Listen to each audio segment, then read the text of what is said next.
The ballroom shimmered under the soft glow of crystal chandeliers, each light refracting into tiny rainbows across the polished floor. Guests whispered in clusters, glasses clinking, laughter bubbling around me like warm champagne, but my heart pounded with a rhythm that refused to sync with the music. Today was supposed to be perfect my wedding day. Every detail meticulously planned, the flowers, the table settings, even the scent of vanilla and jasmine that lingered in the air. But as I stood in front of the microphone, holding my carefully folded speech, an icy knot of unease tightened in my stomach. I looked out at the sea of familiar faces, friends, colleagues, distant relatives I hadn't seen in years. And then, in the corner of my eye, I caught her, my sister, tall poised, her lips curved into that carefully practiced smile that never reached her eyes. I swallowed hard. The wedding had been months in the making, yet the tension between us was a storm beneath the surface. I cleared my throat, forcing a calmness I didn't feel. "Good evening, everyone," I began, voice steadier than I expected. "I'd like to take a moment to talk about love, the kind of love that changes everything, that makes you feel like you've finally found home." I glanced toward my husband, his hand warm around mine, and felt a flicker of courage. The audience quieted, glasses raised in anticipation. I took a breath, letting my eyes sweep across the room, catching familiar smiles, the subtle nods of encouragement from my closest friends. My voice softened, tinged with emotion. When I met Daniel, I never imagined how much he would come to mean to me. Every day, he shows me patience, kindness, and a love that makes me feel seen in a way I never thought possible. A soft murmur of approval drifted from the tables, and for a moment, the world felt as if it had shrunk to this small bubble of happiness. Then, a sharp voice cut through the warm hum of the room. "You don't deserve him." I froze mid-sentence. The words hit like a cold slap, reverberating through the silence that followed. My gaze snapped to the source, my sister. Her eyes glittered with something I couldn't quite name, a mixture of malice and satisfaction. The room went still. A collective gasp rose from the crowd. "What?" I stammered, my carefully rehearsed speech crumbling into shards on the floor of my mind. A few guests looked around, bewildered, trying to make sense of what had just shattered. The illusion of civility. Daniel's hand tightened around mine, a silent anchor against the storm I hadn't seen coming. My sister smirked, folding her arms, as though this small eruption of chaos were the perfect crescendo of her long-standing vendetta. I could feel every pair of eyes on us, expectant, shocked, curious. My pulse raced, heart hammering against my ribs. I wanted to run, to hide behind the dais, but my legs were rooted, betraying me with stubborn rigidity. The microphone felt heavier in my hand, a fragile instrument for the words I now needed to wield with precision. I'm sorry," I started, voice tight, trembling slightly, though I fought to steady it. I don't think that's fair." "Oh, it's more than fair," she said, leaning slightly forward, as if to punctuate each syllable. "He deserves someone better than you. We all know it." Murmurs spread like wildfire. A few eyebrows lifted, some faces paled, others whispered to their companions. I could feel the heat rising to my cheeks, not just from embarrassment, but from a fury that was a slow burn, igniting from the inside. Daniel's grip on my hand was firm now, grounding me. His eyes met mine, unwavering, a silent promise that we'd face this together. I drew a sharp breath, feeling the tension coiling like a spring in my chest. Every memory of our years together, the late-night conversations, the laughter and tears, surged through me. I would not let her words define this moment. Then I remembered the little messages I had stumbled upon, the secret whispers, the stolen moments I had pieced together fragments that hinted at her betrayal. And in that instant, clarity struck. Me like lightning. The mask slipped from her face, revealing the truth that had been hiding in plain sight. A cold, deliberate smile crept across my lips. Actually, I said, voice calm now. Too calm for anyone to anticipate the storm behind it. There's something everyone should know. The room froze again. She blinked, confusion flickering across her expression for the first time in years. And in that pregnant pause, I knew the game had changed as I raised my phone and began to play the video.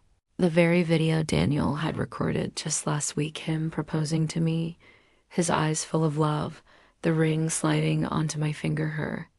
Carefully constructed facade began to crumble, and I watched, heart racing, as her face paled, the room's collective breath caught, and the first whispers of shock turned into gasps that would not be contained.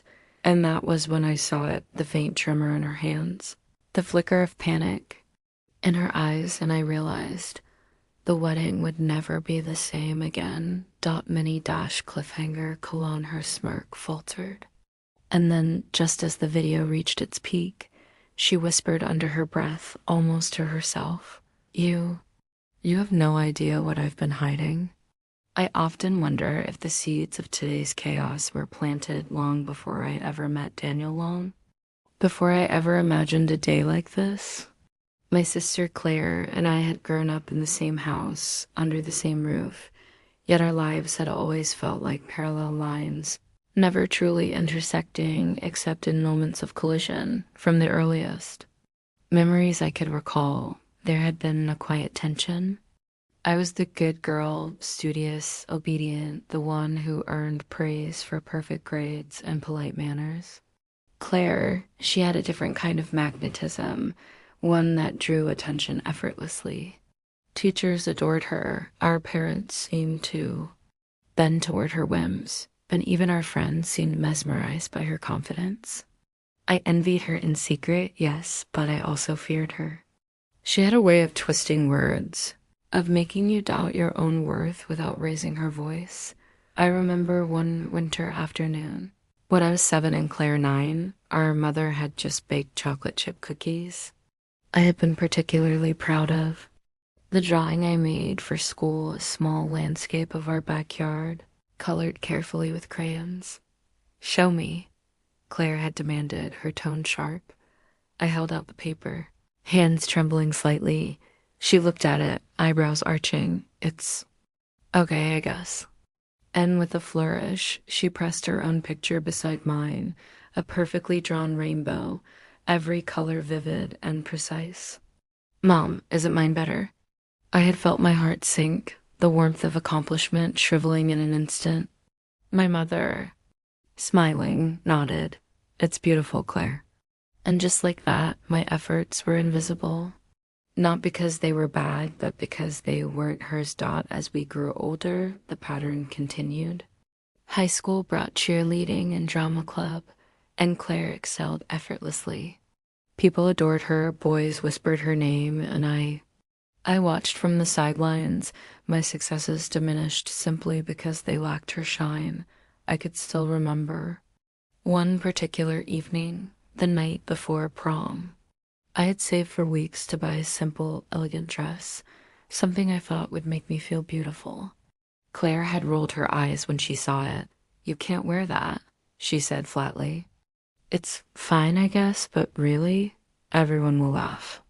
I had tried to protest, my voice small, almost inaudible. I like it. You like it. You think you like it. But trust me, you'll look ridiculous. Don't embarrass yourself. The words cut deeper than any dagger. That night, I cried quietly in my room, wondering why my sister's opinion carried so much weight, why her disapproval could wound me so deeply. And yet, part of me also feared defying her, for the subtle ways she could make life uncomfortable, for the whispers she'd spread behind my back. It wasn't just about appearances, though. It was everything.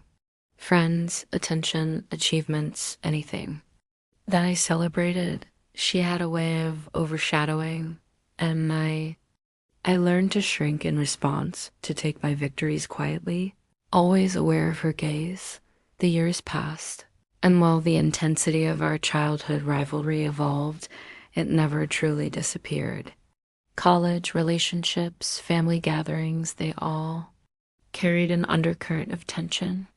Claire would smile sweetly, but I could see the calculations behind her eyes, the quiet judgment. She had a way of making even the smallest success feel like a challenge, a test of who was better. And then there was Daniel Dot. I remember the first time she met him. My stomach had butterflies before he even arrived at our small engagement party. I had spent days imagining how this moment would feel, picturing our families mingling, the subtle warmth of his hand around mine. Claire's eyes had scanned him carefully, a slow, deliberate assessment that made my chest tighten. "He's cute," she said finally, her tone neutral, almost approving. But the way she said it, the slight narrowing of her eyes, made something stir uneasily in me. It wasn't praise, it was calculation. I tried to brush it off. Perhaps I was being paranoid, letting my insecurities get the best of me. But over time, her attention to Daniel grew more pointed, more intrusive. Small remarks, casual touches, lingering glances that I couldn't ignore. A casual joke here, a playful nudge there, it all seemed innocent at first, until I began noticing patterns, the way she would steer conversations to be near him, the way she would coincidentally appear when he was around. Looking back, now it's almost laughable how blind I was in those early stages. I wanted to trust her, to believe that my sister could be supportive. But deep down, I had always known Claire's competitiveness didn't end with school grades or childhood. Games, it extended to the people I loved. By the time I met Daniel, that old rivalry had taken a new form. And though I couldn't articulate it then, I felt the shadow of it looming, a silent warning that the calm surface of our family dynamics was hiding something dangerous underneath. I closed my eyes for a brief second, remembering the way she had smiled at me just moments before the wedding toast, that thinly veiled expression that promised chaos. It was all coming together, and now the past, the envy, the rivalry, and I realized with a shiver that the confrontation wasn't just about words at a wedding. It had been building, quietly, meticulously, for years. Mini dash cliffhanger colon, and then I remembered the text message I had stumbled upon the week before the wedding, the one that made my blood run cold, a single line from her to someone I never would have expected. My hands had shaken as I read it, and now, standing here, I knew the time for waiting was over. I still remember the first time I saw Daniel. It was a rainy afternoon in October, the kind where the clouds hang heavy and the streets glisten with reflections of neon signs and headlights. I had ducked into a small coffee shop to escape the downpour, shaking off my umbrella, trying to regain composure. That's when I saw him. He was sitting alone at a corner table, a book in one hand and a half-empty cup of coffee in front of him. The kind of man you notice immediately, not because he's flashy, but because there's something in the way he carries himself, a quiet assurance that draws your attention. He looked up, smiled politely at the barista, then back at his book. I could hardly explain it, but in that moment the world seemed to narrow, focusing entirely on him. I hesitated, nervous, fumbling with my own coffee order. Then, as if fate were conspiring, he looked up and our eyes met. There was a spark, not some overblown cinematic cliche, but something subtle, intimate, that made my chest tighten. "Is this seat taken?" I asked, my voice betraying the slight quiver I felt. "Not at all," he replied, his tone warm, with a smile that made it impossible not to relax. We talked for hours that afternoon. About books, movies, our families, the rain that refused to let up outside. It was effortless, the way conversation flowed, as though we'd known each other far longer than a few hours. By the time we left the coffee shop, drenched but laughing, I felt a sense of lightness I hadn't realized I'd been missing. As the months passed. Our relationship grew deep and steady. Daniel was patient, attentive, someone who celebrated the little quirks I sometimes tried to hide. His kindness was a balm to my insecurities, a steadying force in my life that I had never expected to find. But Claire, from the beginning, her presence loomed. The first time she met him formally at my apartment, she was all smiles, hugs, compliments. But I remember the way her eyes lingered on him, the subtle way she leaned in a little too close, the faint brush of her hand that seemed almost deliberate. I told myself I was imagining things, that I was projecting past insecurities onto the present, and yet the signs were there. At my birthday dinner, she laughed at something he said too much, too loudly. Her hand brushed his thigh accidentally as they reached for the same dessert. He didn't notice. Of course, he wasn't the type to read subtext, but I did. My stomach churned, a quiet knot of suspicion forming that I couldn't ignore. Still, I tried to stay calm. I trusted him implicitly, and the thought that my own sister might undermine our happiness was a bitter pill I struggled to swallow. But the feeling of unease never left me entirely. Every shared glance, every casual touch she bestowed upon him, it was like a constant reminder that danger was closer than I wanted to admit. I remembered one particularly livid evening, months before the engagement, when Daniel had come over for dinner. Claire had arrived early, as always, claiming she was helping me decorate the apartment. The room smelled of roasted vegetables and cinnamon, a cozy domesticity I had always dreamed of. But then she cornered him in the kitchen while I was setting the table.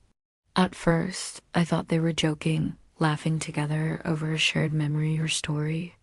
But then I noticed the way her fingers lingered on his shoulder, the way her gaze was almost too direct, searching, provocative. My heart had started to pound, a cold wave of dread settling over me. Everything okay in there? I had called softly, trying not to let panic rise in my voice. "Oh, yeah," Daniel said, brushing past me with that calm, oblivious smile. "Claire's just telling me some funny story from college." But I knew. My instincts were screaming at me, and for the first time, I felt a real, gnawing fear that my sister's interference was more than just jealousy. It was something darker, something calculated. And yet, Daniel proposed. It was quiet, just the two of us in our apartment, the glow of the city lights streaming through the windows. He knelt, eyes locked on mine, and spoke words that made my chest ache with happiness. I said yes, without hesitation. And for a fleeting moment, I felt invincible until I thought of Claire. I had smiled through the rest of that night, through the celebrations and calls from friends, but in the back of my mind, a shadow lingered. Her presence had always been a thread in the fabric of my life, taut with tension, and I could feel it fraying dangerously around Daniel. I should have known, even then, that some storms don't arrive without warning, that some betrayals have been quietly brewing, unnoticed. While we were busy chasing happiness. Mini cliffhanger. The warning came in the form of a simple text one Tuesday evening at Pomfade. Message from an unknown number that made my stomach drop. "You're too late. He's mine too." No wedding is complete without the circle of friends who've witnessed every awkward phase, every triumph, every late-night confession. For Daniel, that friend was Ethan, his best man, confidant, and partner in crime. Since college, Ethan had the kind of charm that made people immediately trust him, that effortless charisma masked a sharp wit and a mind that was always analyzing the room. He had a grin that could disarm any tension, and I admit, I trusted him. Or at least, I thought I did. The first time I met Ethan was at Daniel's birthday party, a rooftop gathering filled with fairy lights and the hum of New York City life beneath us. Daniel had introduced me warmly, his hand squeezing mine as if to say, "This is important, pay attention." Ethan's eyes, dark and observant, studied me for a beat too long, but his smile was genuine. "You must be the infamous fiancé," said, raising his glass. "Daniel's been talking about you nonstop." I laughed, flattered and slightly nervous. "All good things, I hope." "All good things," Ethan confirmed, with a nod that made Daniel chuckle. "Trust me, he doesn't speak ill of anyone, except maybe me when I steal his dessert." Over the next months, Ethan became a fixture in our lives.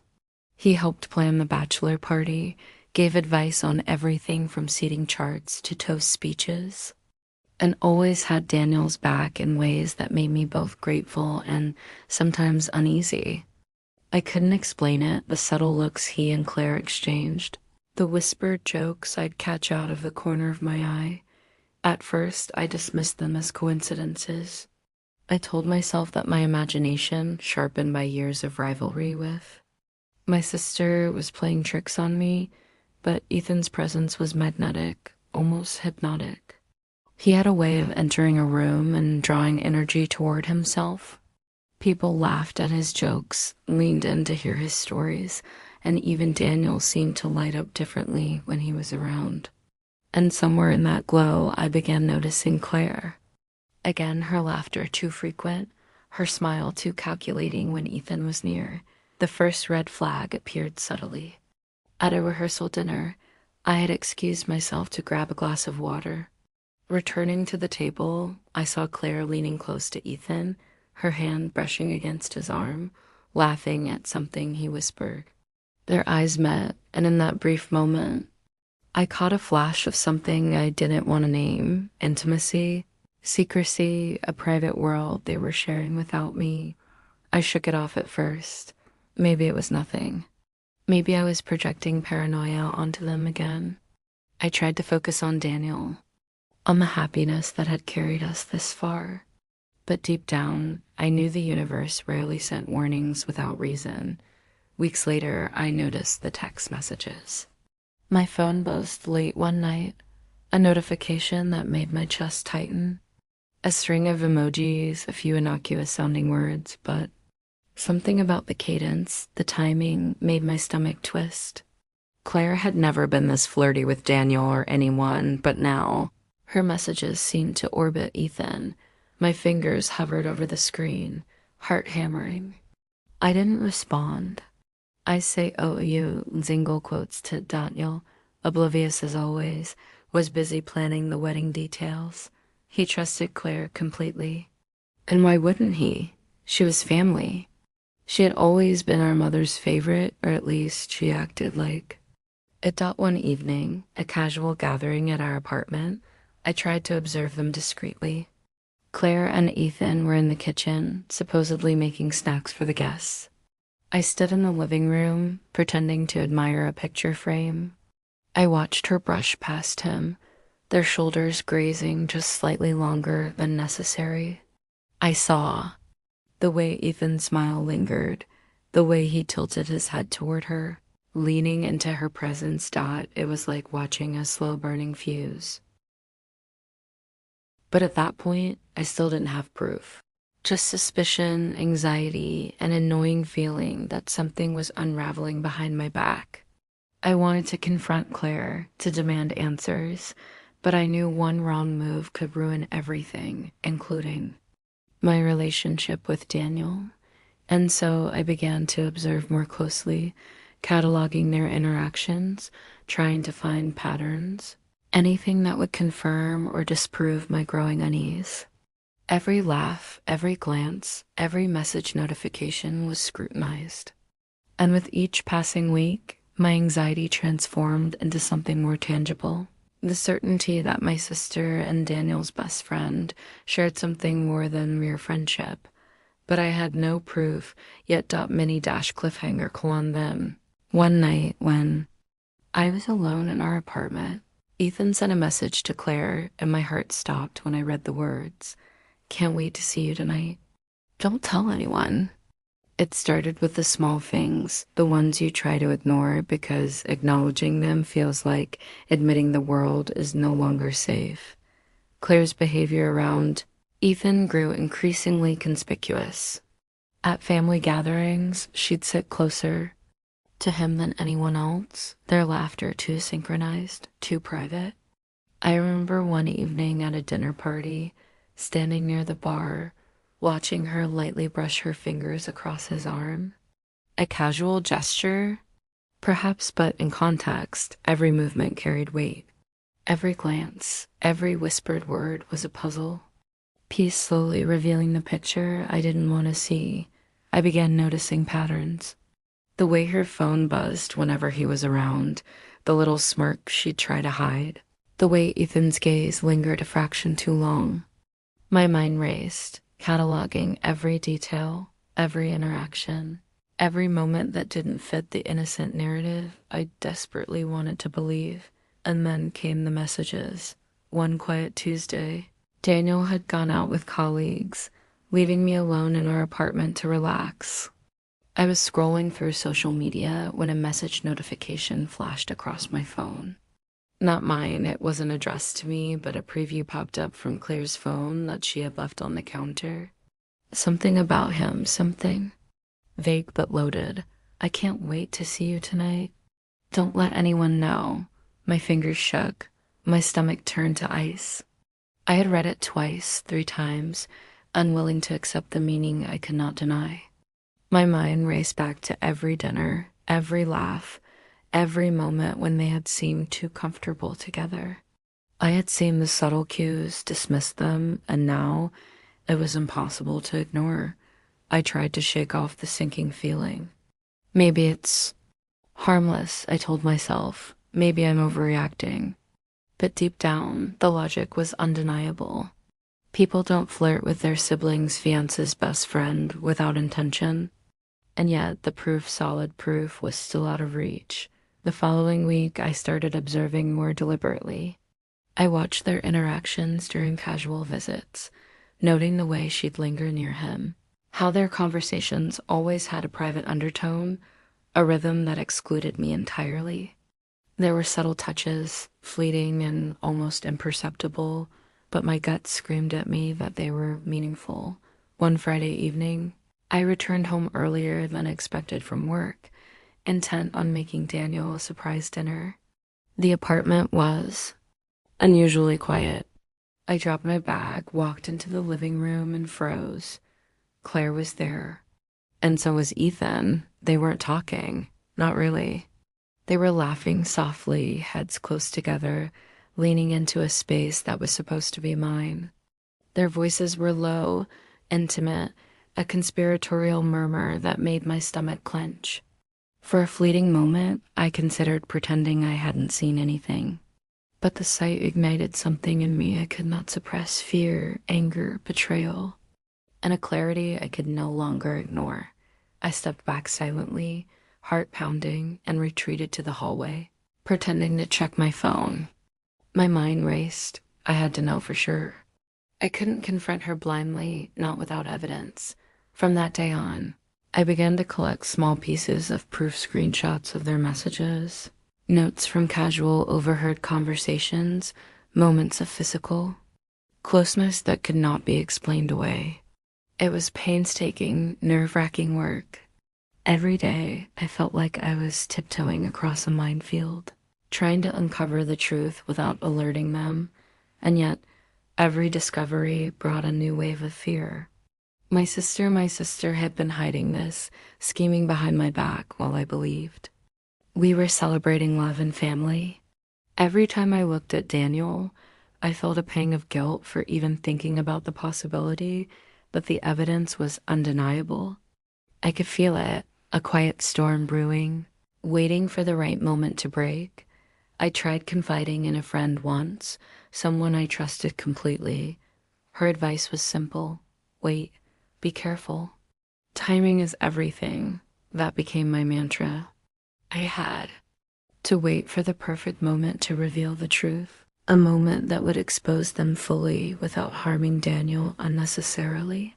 And that moment, I realized, would have to be the wedding, the ultimate stage, the one place where everyone would be present, where no lie could survive the light of exposure. But for now, I had only suspicions, evidence in small doses, and a growing anxiety that they might sense I was onto them. Every glance they shared felt loaded with secret communication. Every whisper, every laugh was a challenge to my patience.mini-cliffhanger colon. And then, late one night, while reviewing the photos from Daniel's bachelor party, I saw a picture that froze my blood. Ethan's hand resting on Claire's back, their smiles too intimate, too knowing. It was the first undeniable proof. The first solid confirmation that my suspicions were real, and that the storm I had feared for months was about to hit. The moment of clarity didn't arrive softly. It hit me like a hurricane, tearing apart the fragile illusion I had been clinging to.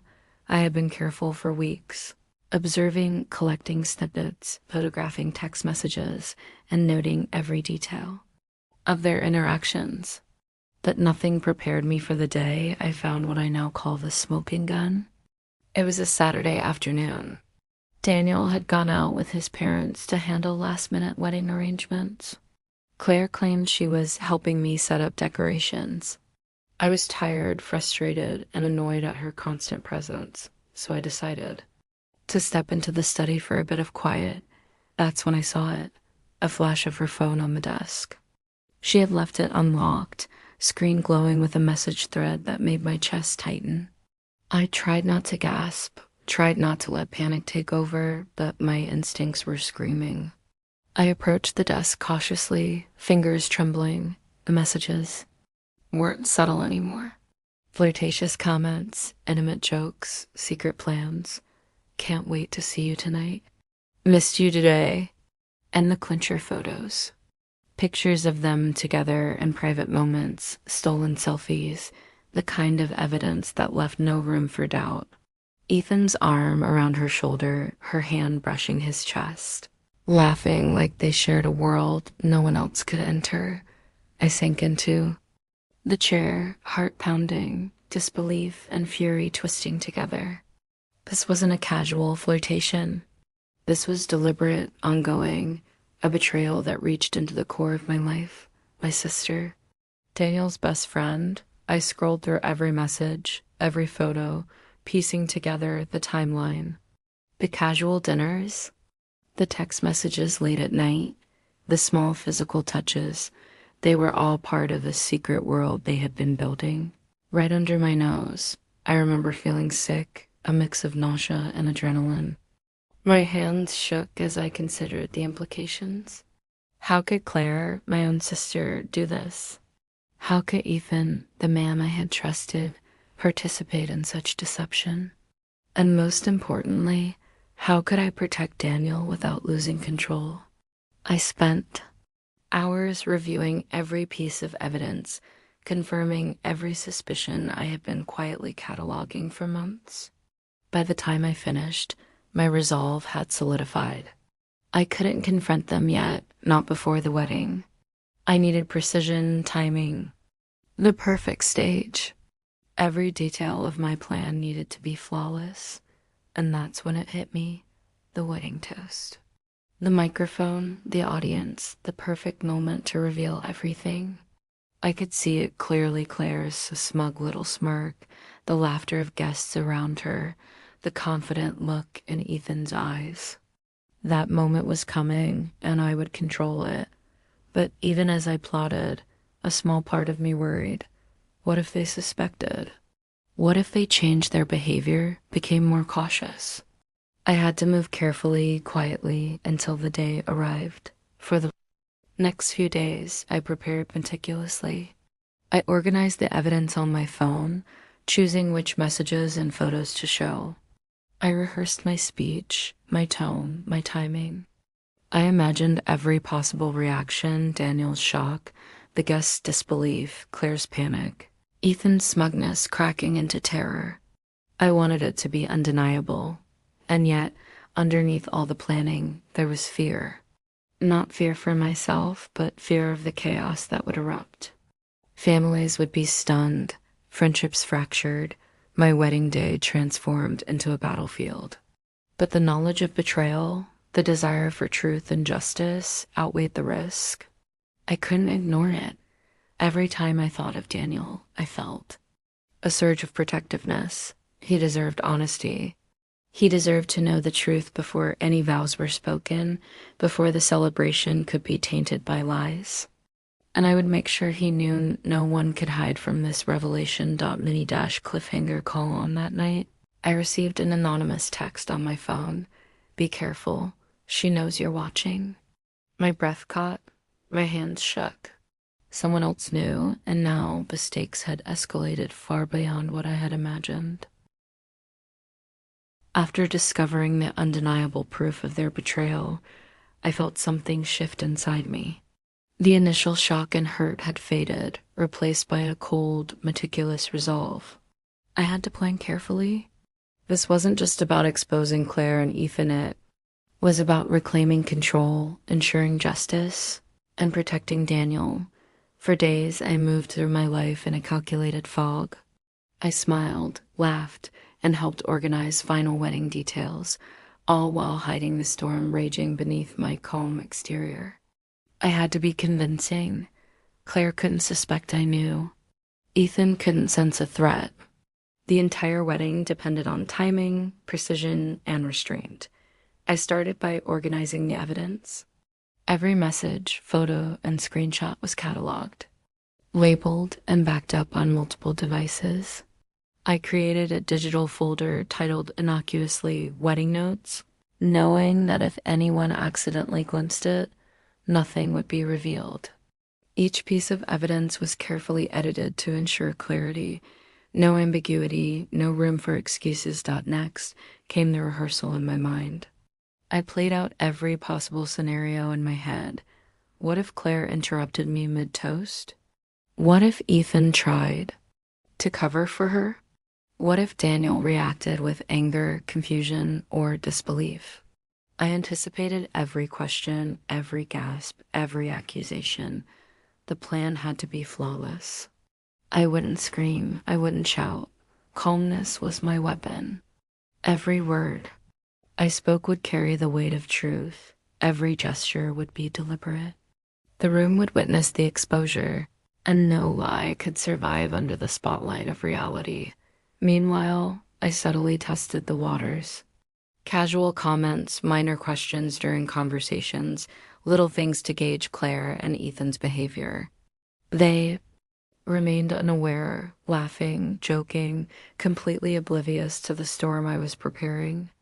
That arrogance, that overconfidence, only reinforced my certainty. I also ensured allies were in place. A few close friends, trusted confidants, were aware of my suspicions, not the evidence itself, but the concern. They would help me maintain composure, distract when needed, and ensure that Daniel was supported. Trust was crucial. Any slip could ruin the moment. Every night I rehearsed my speech. I practiced controlling my voice, emphasizing the right words, pausing for maximum impact. I envisioned the reactions of guests, the shock, the murmurs, the sudden silence as the truth emerged. Each rehearsal intensified my resolve. This wasn't just a wedding toast. This was justice, but even with meticulous planning, fear lingered. Claire was unpredictable. Ethan was cunning. I knew they could sense the slightest hesitation. One wrong move, and the plan would unravel, the secret lost, and the chaos would hit prematurely. I had to remain patient, disciplined, and visible until the exact moment. I also prepared a contingency. Should Daniel be overwhelmed? Should Claire try to manipulate him in front of others? I had additional proof queued up messages I could display immediately to remove doubt. My goal was total clarity. No ambiguity, no room for denial. As the wedding approached, the tension became almost unbearable. Every glance at Claire, every interaction with Ethan, felt like a test of nerves. Their smiles seemed sharper, their jokes slightly edged with suspicion, but they still had no idea. That illusion of control would be shattered soon. And finally, the day before the wedding, I reviewed the final piece of evidence. the one I had saved for the toast itself. The moment would be cinematic, perfect, undeniable. Every detail of betrayal would be visible to everyone. And in that moment, I realized nothing would ever be the same again. Not for Claire, not for Ethan, not even for me. Mini dash cliffhanger Kalanas. I placed my phone carefully in my clutch, ready for tomorrow.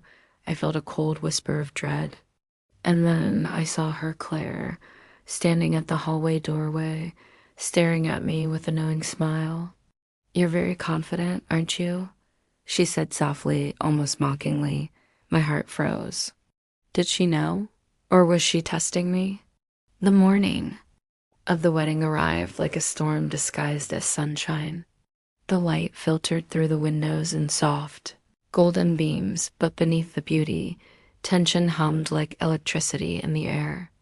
Every small detail, the linens, the flowers, the polished silverware felt loaded with significance, as if the entire day held its breath, waiting for the inevitable collision. I moved through the bridal suite methodically, slipping into my gown, adjusting the delicate lace at the neckline, rehearsing my posture in the mirror. The dress felt like armor, every fold, every stitch, a shield for the chaos I was about to unleash. Claire arrived earlier than expected, as if she sensed the significance of today. She smiled, that perfect practice smile, eyes glinting with subtle menace. "You look beautiful," she said, voice sweet but laced with something sharper. "Excited?" I nodded, my expression calm, betraying nothing. "I am." Her gaze lingered, almost a challenge. "Good. You'll need that confidence today." I swallowed, hiding the surge of anger and anticipation that roared beneath my skin. I had to maintain control. One slip, one faltering heartbeat, and everything I had prepared could crumble. The ceremony itself was a blur of emotions. Daniel waiting at the altar, radiant and unaware, our friends and family filling the pews with smiles and excitement. Every smile I returned, every hand I shook, felt like a mask. Inside, I was calculating, counting the moments until the toast, until the revelation. Ethan was nearby, chatting casually with guests, a glass of champagne in hand, unaware or perhaps overconfident that his world was about to unravel. Claire lingered at the edge of the gathering, her posture poised, her laughter slightly too bright. To rehearse that, I kept my phone hidden in my clutch, the evidence ready to display at the precise moment. Screenshots, photos, messages, all curated, to strike with undeniable clarity. Every detail mattered. As dinner concluded, the Mater D signaled that it was time for the speeches. Daniel's father began, a warm, affectionate toast that set the room at ease. Then came Daniel's best man, Ethan, who delivered a charming, humorous speech, unaware that the focus of the evening was shifting to me. Finally, it was my turn. I took a deep breath, walked to the podium, feeling the weight of every pair of eyes on me. The room quieted, an expectant hush settling over the guests. I could feel the tension radiating from Claire, the subtle tightening of her jaw, the way her eyes flicked to Ethan, searching for reassurance. And then, just as I opened my mouth, it happened. Claire leaned forward, voice slicing through the room. Like a knife. "You don't deserve him." A gasp rippled through the crowd. Heads turned, whispers began, and I froze for just a fraction of a second, letting the shock wash over everyone. My heartbeat thundered in my ears. This was exactly the moment I had anticipated, but her audacity, the audacity of interrupting. My moment fueled a surge of righteous fury. I held up my phone calmly. "Actually," I said, voice steady and controlled, "I think you might want to see this." With a swipe, the screen projected to the nearby monitor, showing the series of messages and photos I had meticulously prepared.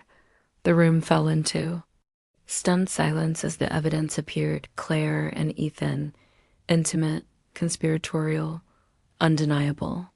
Faces paled, murmurs rose, and I watched as the mask of confidence slipped from Claire's face. Daniel froze, his jaw tightening, eyes wide with disbelief.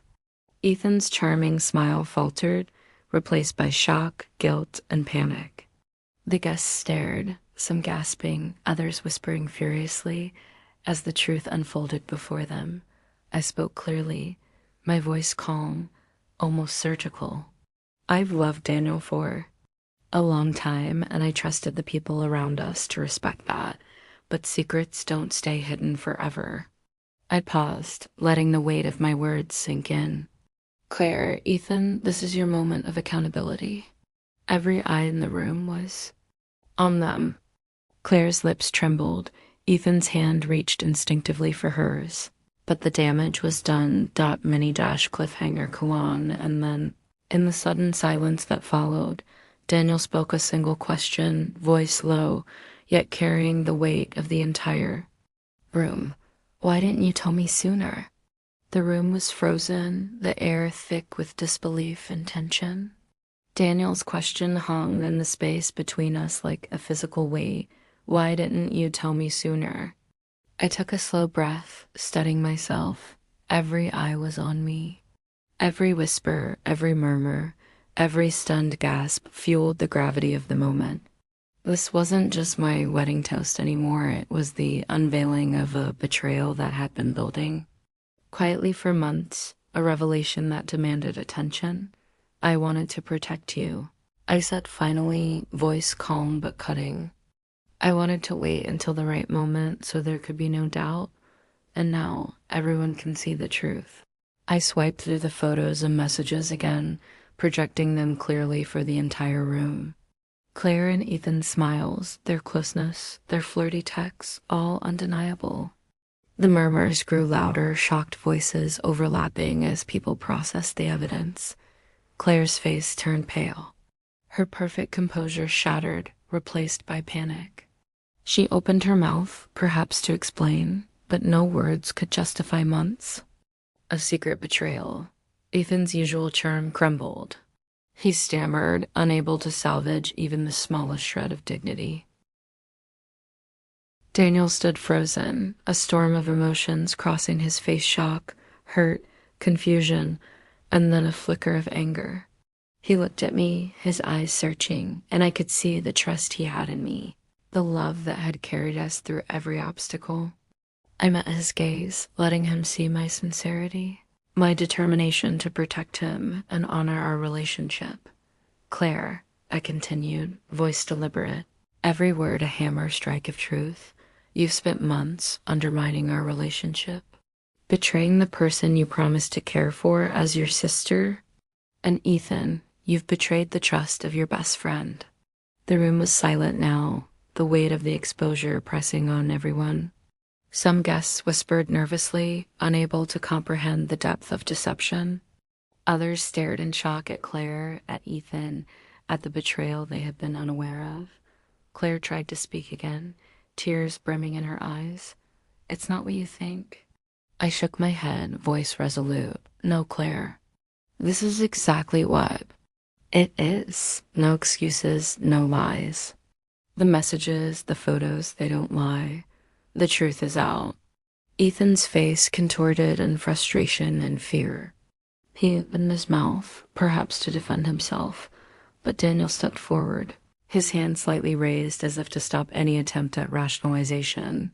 You've been lying, Daniel said quietly, his voice sharp, controlled. Not just to me, but to everyone who trusted you. How could you do this? Claire's lips trembled. Her eyes darted around the room, seeking all eyes, searching for some way to escape the consequences. But the room was filled with witnesses now. There was no hiding, no manipulation. The exposure was total, complete, undeniable. I felt a mix of relief and adrenaline wash over me. Months of secrecy, anxiety, and preparation had led to this moment. Justice had been served, not with violence, but with truth, with clarity, with evidence that left no room for doubt. Daniel's gaze returned to me. Steady now, a flicker of admiration and trust returning in his eyes. I smiled softly, the tension easing just slightly, knowing that despite the chaos, we were still united. Mini dash cliffhanger Kalan, and then Claire whispered, barely audible but cutting through the silence like a knife. You think this changes everything? This isn't over. The room was a whirlwind of murmurs, gasps, and the weight of broken trust. Claire's words, "This isn't over," lingered like a shadow, but I refused to let fear take hold. The exposure had been executed with precision, and now it was time to face the aftermath. Daniel stood beside me, hand firmly holding mine, his eyes searching mine for reassurance. I gave him a small, steady smile. He didn't need words, he already knew the truth. And he knew I had protected him until he could see it for himself. Claire sat frozen, tears streaming down her face, staring at her hands as though they had betrayed her. Ethan had retreated to a corner, shoulders slumped, utterly stripped of his confident veneer. Their betrayal had been laid bare in front of family, friends, and witnesses who had loved them. "I trusted you both," Daniel said. Finally, his voice firm yet controlled. "And you violated that trust in the most cowardly way." His gaze shifted from Ethan to Claire. "I won't forget this, and neither will anyone here." The guests murmured, some nodding in agreement, others glancing in shock. My friends offered supportive smiles, a silent acknowledgement of the courage it had taken to expose the truth publicly. I felt a wave of relief, tinged with sorrow. The wedding I had imagined had been altered, yet somehow, in this chaos, justice and honesty prevailed. Claire tried one last plea, her voice quivering. "Please, it was a mistake." "I didn't mean it wasn't a mistake," I interrupted gently but firmly, my voice carrying across the room. "It was a choice, one you made knowingly, and now everyone knows." Daniel squeezed my hand, a silent affirmation of our bond. I realized in that moment that the love between us was stronger than the deception surrounding us. The betrayal of others could not diminish what we had built together. Ethan remained silent, unable to justify his actions. The room held its breath, absorbing the finality of the exposure. I felt a sense of closure. Months of tension, anxiety, and preparation culminated in a moment of clarity and truth. Later, as the initial shock faded and people began to move toward celebration, I saw Daniel pull me close, his forehead resting gently against mine. "Thank you," he whispered, "for protecting me, for being honest, for everything." I smiled, letting the weight of the past months lift slightly. "I love you," I said simply. The rest of the evening was surreal. Some guests avoided Claire and Ethan, whispers following them wherever they went. Others offered congratulations, relieved that the truth had come out before any vows had been fully cemented. I noticed my parents observing quietly, their expressions a mix of shock and pride, finally acknowledging the strength it took to confront betrayal so publicly. Claire eventually left early, head bowed, her smirk replaced with humiliation. Ethan followed shortly after, leaving behind a trail of awkward silence and a cautionary tale for anyone who thought charm and deceit could escape exposure. Daniel and I, meanwhile, returned to our celebration. The music played, laughter slowly returned, and despite the earlier storm, the day transformed into one of authenticity and renewed connection. Every glance, every smile, every toast we shared afterward carried the weight of truth and the promise of honesty in our marriage. As the night wound down, I reflected on the journey, the jealousy, the suspicion, the long months of quiet observation and careful planning. Betrayal had been revealed, but love had endured. Justice had been served, not with vengeance alone, but with courage, patience, and clarity. For the first time in months, I allowed myself to breathe fully. The storm had passed, and the future lay ahead, bright and untangled from deception. I had faced betrayal, exposed the truth, and emerged stronger, empowered. and deeply connected to the man I loved. And as Daniel kissed my hand, smiling softly, I knew no sister's jealousy, no friend's deceit could ever shadow the life we were about to build together. The wedding toast, intended to celebrate love, had instead revealed truth, but in doing so, it forged a bond stronger than any secret could ever weaken.